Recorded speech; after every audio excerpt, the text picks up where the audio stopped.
Ketika saya merasa senang dengan sesuatu, saya menjadi bersemangat. Ketika saya bersemangat, maka saya bakal menang.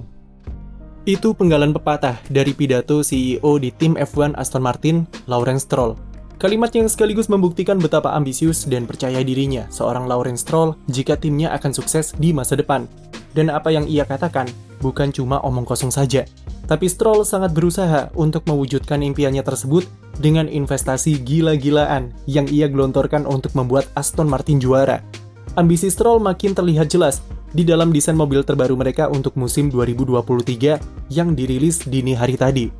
Mobil yang dinamai AMR23 tersebut tampil dengan desain yang sangat agresif dan menjadi mobil paling teknikal sepanjang perilisan sejauh ini. Tetapi jika dilihat secara sekilas kasat mata, orang awam saja mungkin tahu kalau Aston Martin menjadi tim yang paling serius dalam mengadopsi desain Red Bull RB18. Apalagi musim lalu mereka juga memiliki desain sidepod yang sama persis dengan tim berlogo banteng tersebut dan sempat membuat kontroversi di GP Spanyol. Maka tidak heran jika tahun ini mereka kembali dijuluki sebagai Green Bull atau banteng hijau. Dari depan, nuansa agresif sudah nampak dari modifikasi yang dibuat di bagian front wing dan hidung. Bagian moncong sedikit berubah dengan ukuran ujungnya yang mengecil, serta nose tip yang memanjang ke bawah. Berbeda dari musim lalu di mana posisi hidung mereka cukup tinggi.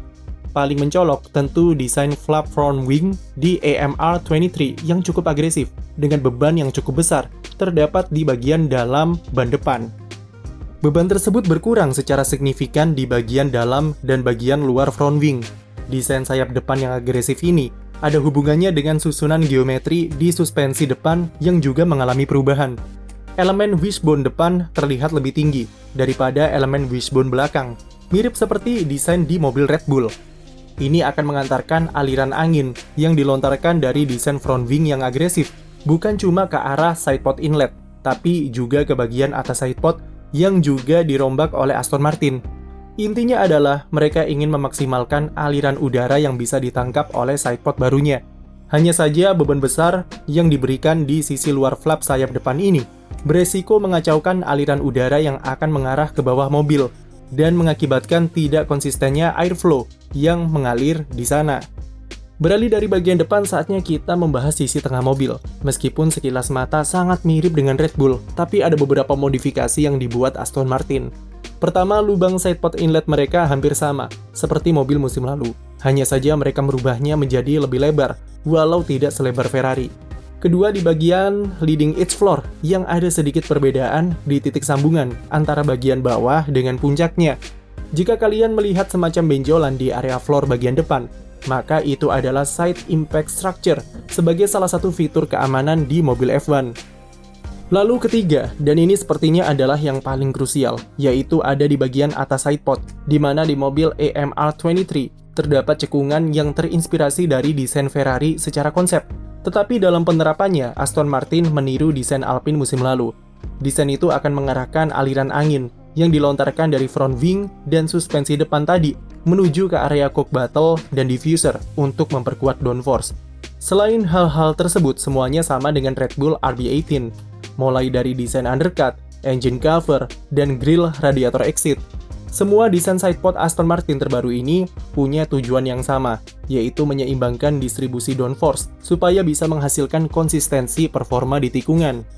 Cekungan agresif yang ada di atas sidepod juga punya fungsi tersendiri untuk mengatur aliran udara yang keluar dari radiator, supaya tidak mengarah langsung ke sayap belakang, melainkan dialirkan menurun ke arah area cock battle.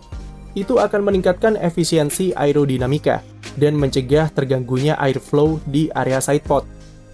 Area floor yang ditampilkan di mobil launching kemarin nampak sama dan tidak ada perubahan dari musim lalu. Asumsi mungkin masih dirahasiakan dan bakal banyak perombakan di daerah ini pada pramusim nanti.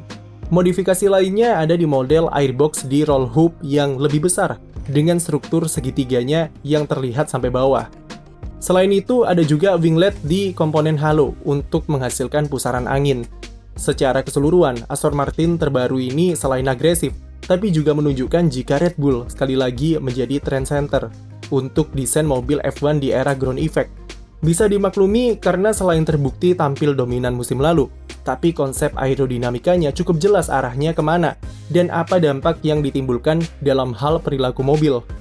Aston Martin membawanya lebih jauh karena mereka bukan cuma meniru konsep mobilnya, tapi juga membawa kultur budaya serta mentalitasnya ke dalam tim, dengan adanya mantan karyawan Red Bull yang menjadi direktur teknis Aston, yaitu Dan Fallows. Mental berani mengambil resiko, dan berani mencoba sesuatu adalah kultur yang Dan Fallows bawa dari Red Bull ke tim barunya. Dan hal itu sangat tergambarkan dari desain AMR23.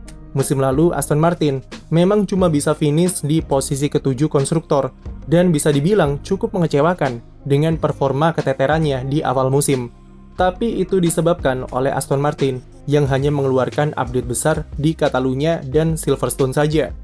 Setelahnya mereka hanya melakukan beberapa adjustment minor dan praktis langsung fokus ke mobil 2023. Konsep sidepod yang mereka terapkan di Catalunya dikembangkan lebih jauh lagi oleh Dan Fallows dan jadilah mobil yang kita lihat saat ini.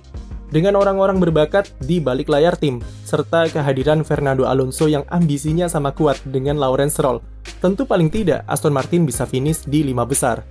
Atau jikapun mereka cuma bisa mendapatkan posisi di 6 besar konstruktor, performa Alonso dan Stroll bisa kompetitif di papan tengah untuk bisa memberikan perlawanan kepada Alpine serta McLaren.